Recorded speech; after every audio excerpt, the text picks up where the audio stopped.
आज हम सरलीकरण के ही कुछ अलग तरीके के क्वेश्चंस के ट्रिक बताएंगे जिससे आप कम से कम समय में वह क्वेश्चन सॉल्व कर पाए।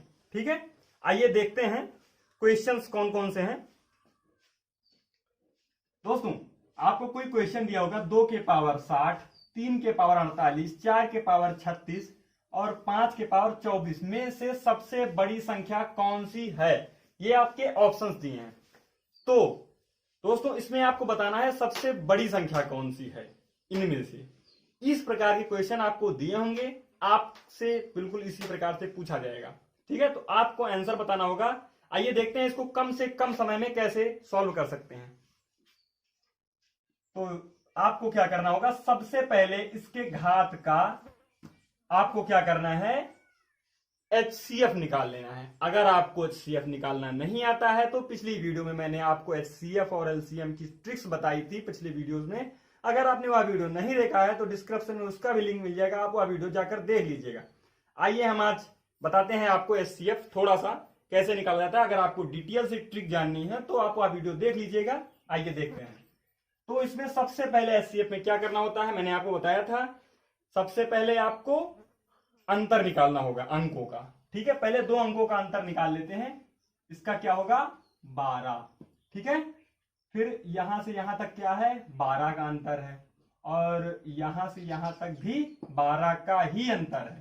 ठीक है, तो आपको क्या करना होगा, सबसे पहले आपको मतलब इसका HCF, ये चारों संख्या का HCF क्या होगा, घातों का HCF होगा 12।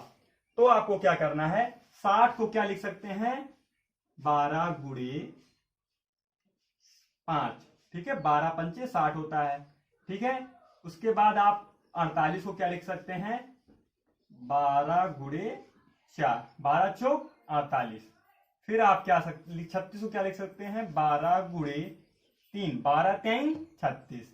फिर उसके बाद आप 24 को क्या लिख सकते हैं, 12 गुणे 2।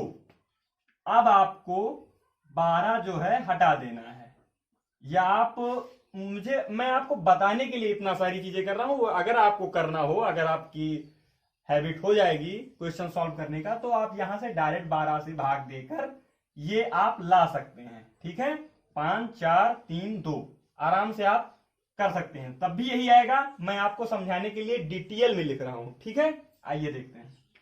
फिर उसके बाद आपको क्या करना होगा, जो यहां पे लिखा हुआ है आप वही लिख दीजिएगा। 2 4, ये सॉरी यहाँ पे 3 नहीं है। ठीक है, 12 चौक 48, 3। ठीक है, यहाँ पे 4 है, आप 4 लिख दीजिए, यहाँ पे 5। ठीक है, अब आपको क्या करना होगा, इन्हें सॉल्व कर लेना है। यहां पे क्या हो जाएगा, 32 हो जाएगा, यहां पे 81, यहां पे 62 और यहां पे क्या हो जाएगा, 25। ठीक है, ये निकल आएगा। अब इनमें से सबसे बड़ी संख्या कौन सी है, 81। ठीक है, 81 निकल आया है। अगर सबसे बड़ी संख्या पूछता तो अगर ये 81 निकला है तो मतलब आपका आंसर क्या हो जाएगा, ये हो जाएगा, मतलब 48, 3 की पावर 48। तो आपका आंसर ये हो जाएगा। अगर सबसे छोटी पूछता तो कौन सी होती संख्या दोस्तों, ये होती। अगर सबसे छोटी पूछता तो, लेकिन ये सबसे बड़ी पूछ रहा है तो ये होगी, यानी कि ऑप्शन बी राइट है। सबसे छोटी पूछता तो 25 होती, लेकिन इसकी कोई आवश्यकता नहीं है हमारे पास। मैं आपको समझाने के लिए बता रहा हूं। आइए एक क्वेश्चन और देखते हैं। ये क्वेश्चंस आपको दिए होंगे, आपको इसे सॉल्व करना होगा। तो इसको कम से कम समय में कैसे सॉल्व करते हैं, पहले इसको क्या करते हैं दोस्तों, पहले आपको हम कुछ इसके बेसिक्स समझा देते हैं, उसके बाद ट्रिक्स बताते हैं आपको। अगर कोई, आप सबसे पहले यहां पे देखिए, पहले इस क्वेश्चन को यहां पे अभी छोड़ देते हैं, पहले आप कुछ समझ लेते हैं। अगर कोई 3 सही, ये अगर आपको ये दिया हुआ है इस प्रकार में, तो आप इस फॉर्म में दिया हुआ है तो इसको आप इस फॉर्म में भी लिख सकते हैं। वो कैसे, क्योंकि सही को किस प्रकार सॉल्व किया जाता है, क्योंकि इसका विस्तार फॉर्म ये है और शॉर्ट फॉर्म ये है। क्योंकि 5 एकम 5 3 8, और 5 एकम 5 प्लस 3 कर देंगे तो 8/5 हो जाएगा, इसमें भी 8/5। तो इसको शॉर्ट फॉर्म में लिखा गया है। अब यही चीज आइए इस पर देखते हैं, इसको आप सरलतम फॉर्म में कैसे लिख सकते हैं। ठीक है, आइए देखते हैं। तो कोई क्वेश्चन आपको इस प्रकार, इस फॉर्म में अगर कोई क्वेश्चन आपको दिया हुआ है तो आपको सबसे पहले यहां पे करना है, इसको बिल्कुल उसी फॉर्म में लिख देना है। मतलब 1 + 3/5, इसको हम विस्तार फॉर्म में पहले लिख लेते हैं, उसके बाद सॉल्व करने में आसानी हो जाएगा। 1 + 2/7 + 1 + 1/4।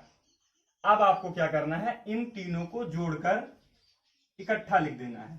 3 + 3/5 + 2/7 + 1/4। अब आपको क्या करना है, इनको गुणा कर लेना है। तो 7 × 5 = 35, चौका 140, मतलब आपका हर क्या आ जाएगा, 140। अब यहां पे आप ध्यान दीजिएगा कि ऑप्शन में आपकी कहीं पर 140 दिया हुआ है। अगर दिया हुआ है तो आपका वह आंसर हो जाएगा। अगर कहीं दो ऑप्शन में हर में 140 दिया हुआ तो होता तो आपको क्या करना होता, और भी सॉल्व करने की जरूरत थी। लेकिन यहां पे हर में केवल एक ही ऑप्शन में 140 दिया हुआ है, तो आपको ज्यादा सॉल्व करने की आवश्यकता नहीं है, क्योंकि परीक्षा में आपके पास टाइम कम होगा, इसलिए आपको 140 दिखाई पड़ रहा है हर में, और किसी में 140 है नहीं, तो आपका डायरेक्ट डी नंबर ऑप्शन हो जाएगा।